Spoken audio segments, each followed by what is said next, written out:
अस्सलाम वालेकुम। कैसे हैं आप सब स्टूडेंट लोग? मेरा नाम फराज शेख है और अभी मैं आप लोग के ना कुछ पेपर्स देख रहा था। पास पेपर्स आप लोग के थे, तो ऐसे रिव्यू कर रहा था आपके जो एमसीक्यूज आते हैं और आपके जो फिर एक पेपर आता है वो कॉम्प्रिहेंसिव, जिसमें आपको कहा जाता है कि पार्टनरशिप के या एक कंपनी के आप फाइनेंशियल स्टेटमेंट्स बनाएं। तो बड़ा ही अच्छा पेपर मैंने पाया उसको। और लेकिन कुछ चीजें ऐसी हैं जो मैं आप लोगों से डिस्कस करना चाहूंगा। जो आपका एमसीक्यूज वाला पेपर है ना, वो टोटली पर्टेन करता है आपके बेसिक्स पे। उसमें एक सवाल आया था कि हम ट्रायल बैलेंस क्यों बनाते हैं, why a company is making a trial balance. तो उसमें चार ऑप्शंस थे। तो उसमें लिखा हुआ था ओनर इक्विटी स्टेटमेंट बनाने के लिए, और पीएनएल बनाने के लिए, प्रॉफिट एंड लॉस अकाउंट बनाने के लिए। लेकिन उसका ट्रायल बैलेंस बनाने का मकसद क्या है? अब ये जो कॉन्सेप्ट्स है ना आपको, ये जब तक आपके पास प्रैक्टिकल मतलब आपके पास बेसिक अकाउंटिंग की नॉलेज नहीं होगी ना, तो आप नहीं कर सकते। मैं आपको ऑनेस्टली बता रहा हूँ। और ये वो चीजें हैं बेसिकली जो आपको एक बिगिनर लेवल से एक एक्सपर्ट लेवल तक लेके जाती है। कंपनीज में भी यही होता है कि सबसे पहले ट्रायल बैलेंस को क्लोज किया जाता है। क्यों किया जाता है? In order to make financial statements. अब आपका सवाल ये आता होगा, सर ट्रायल बैलेंस क्यों बनता है? ट्रायल बैलेंस सारे लेजर्स का जो अलग अलग क्लोजिंग बैलेंस होता है ना, उसको उसकी पोस्टिंग होती है ट्रायल बैलेंस में। तो मैं अपनी पहली वीडियोस में बता चुका हूँ कि सबसे पहला स्टेज जो होता है, अगर आपने ट्रांजैक्शन ही गलत रिकॉर्ड की होगी, अगर आपने डेबिट क्रेडिट ही गलत किया होगा, तो आपका लेजर से लेके फाइनेंशियल स्टेटमेंट तक सारी चीजें गलत होंगी। तो यही चीज सबसे इंपॉर्टेंट होती है। मैंने कई कॉलेजेट्स का मैं नाम नहीं लूंगा, मैंने बहुत सारे कॉलेजेट्स का विजिट किया है और वहाँ के स्टूडेंट से पता किया है, उनसे थोड़ा सा बहुत इंटरेक्शन हुई है। तो मैंने एक चीज देखी है, उनकी स्टार्ट भी पास पेपर्स है और उनका एंड भी पास पेपर्स है। बुक्स को पढ़ना, बुक्स की थ्योरीज को पढ़ना वो लोग नहीं पढ़ते। अच्छा, मजे की बात है, अब मैं आपको एक ऑनेस्ट बात बताऊं स्टूडेंट्स, आप लोग ए लेवल्स में या ओ लेवल्स में ना, या बीबीए एमबीए में आपके बहुत अच्छे ग्रेड आएंगे, खानदान वाले तालियां बजाएंगे, बोलेंगे कमाल कर दिया सर आपके बेटे ने। बट आप समझते हैं कि क्या ये आपके कैरियर एम्बिशन के लिए या कैरियर पाथ के लिए अच्छा होगा? मिसाल लेते हैं कि आप एक बहुत बड़ा बहुत अच्छे आपने फाइनेंस में एमबीए कर लिया। आपसे कोई पूछे कि यार ये लीजिंग की अकाउंटेंसी कैसे होती है, या आपसे बात पूछा जाए कि रेवेन्यू किस टाइम ऑफ पॉइंट पे रिकॉर्ड किया जाता है, तो आप नहीं बता पाएंगे। आपसे ये पूछा जाए कि इन्वेंट्री की वैल्यूएशन या सॉरी इन्वेंट्री की इंपेयरमेंट कैसे होती है, सीओजीएस की क्या नाम है, फिक्स एसेट्स की इंपेयरमेंट कैसे हो जाती, कैसे होती है, ये what is the objective of doing this impairment, what is the purpose of making the financial statements, क्यों बनाए जाते हैं फाइनेंशियल स्टेटमेंट्स, पूरी टर्मिनोलॉजी, पूरी अकाउंटिंग का बेसिस क्या है, क्या कॉन्सेप्ट है, वाई द, मतलब ऑब्जेक्टिव पूछा जाएगा ना आपका। तो मैं यही इस बात पे सबसे ज्यादा फोर्स करता हूँ कि यार हर चीज को पढ़ने का मकसद सिर्फ या ग्रेड्स लाना नहीं होता, या पास पेपर्स का रट्टा मार के पास पेपर्स के एक ही सवाल को बार बार करने से कोई फायदा नहीं होता। बार बार करो लेकिन उसके कॉन्सेप्ट के साथ करो, उसके ऑब्जेक्टिव के साथ करो।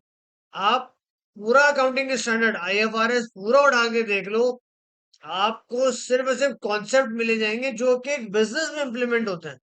हर ट्रांजैक्शन के पीछे कोई ना कोई बिजनेस होगा, हर रिकॉर्डिंग की, हर अकाउंटिंग ट्रांजैक्शन के पीछे कोई ना कोई बिजनेस होता है। अब मसला ये है कि स्टूडेंट्स को समझाए कौन? आपका इन्वेंट्री आईएस 2 बनाया ही क्यों गया है?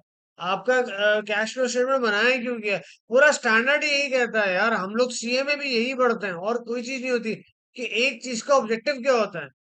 कंपनीज में भी मैंने बहुत सारे लोगों को देखा है, वो एक ही थॉट, यार भाई फाइनेंशियल स्टेटमेंट्स बनते क्यों हैं, किस वजह से बनते हैं, आईएफआरएस आए क्यों है, किस वजह से आया आईएफआरएस, मजाक बंदी नहीं है, उसके पीछे कोई कॉन्सेप्ट होगा। उसकी ऑडिटिंग और उसके साथ टैक्सेशन को रिलेट किया गया, इसका कॉन्सेप्ट, इसका ऑब्जेक्टिव क्या है। आईकैप जो टेक्निकल रिलीजेस देता है या कोई भी गाइडेंस आती है, उसके पीछे ऑब्जेक्टिव क्या है। माजरत के साथ के बहुत सारे सीए प्रोफेशनल भी उस चीज को नहीं जानते, एसीसी के प्रोफेशनल्स भी नहीं जानते। मैं आपको ऑनेस्टली बता रहा हूँ। मैंने ये सब चीजें सीखा था अपने ऑडिट के करियर में। मैंने जब ऑडिट ऑडिट करियर में था ना, तब जाके मैंने सीखा था ये सारी चीजें कि यार हम फाइनेंशियल स्टेटमेंट का ऑडिट करवाते क्यों है साला। क्या मकसद है उसको फाइनेंशियल स्टेटमेंट को ऑडिट करवाने का। क्या जरूरत है टेस्ट ऑफ कंट्रोल्स डिजाइन करने का, सब्सटेंटिव सब्सटेंटिव प्रोसीजर्स करने का। ऑडिट रिपोर्ट बनाने का मकसद क्या है, की ऑडिट मैटर्स होते क्या हैं, ये सारी चीजें का मकसद क्या बनाना। तो हमारे ए लेवल्स जहां से बच्चे की बुनियाद होती है ना अकाउंटेंसी की, ओ लेवल्स ए लेवल्स, फिर एमबीए पीपीए जो भी आप सीए एसीसी करें आईसीडब्ल्यू करें कुछ भी करें, यार आपको ऑब्जेक्टिव तो पता हो उस चीज का। ऑब्जेक्टिव ही नहीं पता है, चले जा रहे हैं चले जा रहे हैं चले जा रहे हैं। और मजे मजे मजे की बात मैं आप लोगों को बताऊं, हमारे कॉलेजेस में नहीं सिखाता। मैंने ये बात नोट की है, जब मैं एज अ स्टूडेंट लाइफ में था ना, मैंने जितनी ठोकरें अपनी ऑडिट फर्म में खा के सीखी है ना चीजें, आप तसव्वुर नहीं कर सकते। कि मैं सोचता था काश मैं ओ लेवल्स और ए लेवल्स करता और उस वक्त मैं इसके कॉन्सेप्ट कर लेता, तो आज मुझे परेशानी नहीं होती। लेकिन नहीं भाई, हमारे पेरेंट्स को, हमारे स्टूडेंट्स को स्पेसिफिकली, हमारे स्टूडेंट्स को स्ट्रेट 7 एस चाहिए भाई। खानदान वालों को दिखाना है। मैं एक बात बताऊं, आप सीए भी कर लेना 7 एस के साथ, अब बोले भाई यार आपके गोल्ड मेडलिस्ट भी आ जाए, अगर आपको बेसिक कॉन्सेप्ट का पता ना हो, तो बहुत माजरत के साथ मैं बताऊं, आपकी उस वक्त भी ठुकाई होगी। आप इंडस्ट्री में कभी सरवाइव नहीं कर पाएंगे। आप किसी भी अच्छे चार्टर अकाउंटेंट से पूछिएगा जो बहुत अच्छा अकाउंटेंसी की कॉन्सेप्ट रखता है, या अच्छे किसी सीएफओ की आप इंटरव्यू सुनेंगे, वो एक ट्रांजैक्शन को हर एस्पेक्ट से सोचते हैं।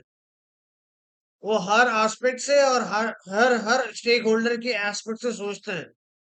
मैं आपको बता दिए कि मस्ती मजाक वाली बात नहीं है यार, कि आप लोग, असल में क्या होता है, बच्चों को लिमिटेड टाइम में एज लेना है। उनको नहीं समझना कि ट्रांजैक्शन होती किस तरीके से। और जब तक आप प्रैक्टिस लिख के नहीं करोगे ना, मजा नहीं आएगा। अच्छे अच्छे अच्छे अच्छे सीए जब फाइनेंशियल स्टेटमेंट बनाने पे बैठते हैं ना, तो उनके आप, वो लोग भी कई दफा गलती कर बैठते हैं, नहीं पता लगता। ऑडिटर गलती कर पड़ता है यार, मैं आपको ऑनेस्टली बता रहा हूँ। तो आप लोगों से सबसे रिक्वेस्ट है यार, खासतौर पर ओ लेवल्स ए लेवल्स या जो इस वक्त काम भी कर रहे हैं किसी लेवल पे, यार किसी भी चीज को समझने की कोशिश करो कि उसका ऑब्जेक्टिव क्या है। टैक्स के अंदर भी मैं आपको एक बात बताऊं, आपको टैक्स के अंदर भी किसी भी सेक्शन को लाने का वही कोई ना कोई ऑब्जेक्टिव होता है। मैं सारे टैक्स प्रोफेसर से पूछता हूँ भाई हाईएस्ट वो सेक्शन 20 लाने का मकसद क्या था। सेक्शन 20 लाने का वही मकसद है कि उसने कहा है कि भाई एक एक्सपेंस इनकट की बेस पर आप रिकॉर्ड करो, क्लेम कर सकते हो। तो वही चीज तो फाइनेंशियल स्टेटमेंट में भी हो रही होती है। वही चीज फाइनेंशियल स्टेटमेंट में भी तो हो रही होती है, इनकट की बेस पे होता है। इन्होंने दोनों को अलाइन किया हुआ है। मैं आपको बताना चाह रहा हूँ ये चीजें बहुत इंपॉर्टेंस की होती है, मजाक मस्ती की बात नहीं है यार ये। तो मैं आप सबसे, जितने भी प्रोफेशनल्स हैं या जो अभी इस प्रोफेशन की लाइफ में आने वाले हैं, यार आपसे लोगों से हाथ जोड़ के रिक्वेस्ट करो, किसी भी सेक्शन को पढ़ते तो उसका ऑब्जेक्टिव जरूर होता है। एक वो वाले प्रोफेशनल अकाउंटेंट्स नहीं बने कि एक जगह पे, जैसे आपने देखा होगा एफबीआर के अंदर एक सिंधी को लाके बिठा देते हो, 10 साल में तो सीख ही जाएगा यार। उसको पता हो जाएगा कि नोटिस निकालना कैसे है। उसको पता होगा फाइनेंशियल स्टेटमेंट्स आई तो उसको करना किस तरीके से। लेकिन उसको उसको ऑब्जेक्टिव नहीं पता होगा कि मैं अगर किसी चीज का नोटिस कर रहा हूँ, किसी टैक्स पेयर से कुछ चीज पूछ रहा हूँ, तो उसको उसकी नॉलेज नहीं होगी।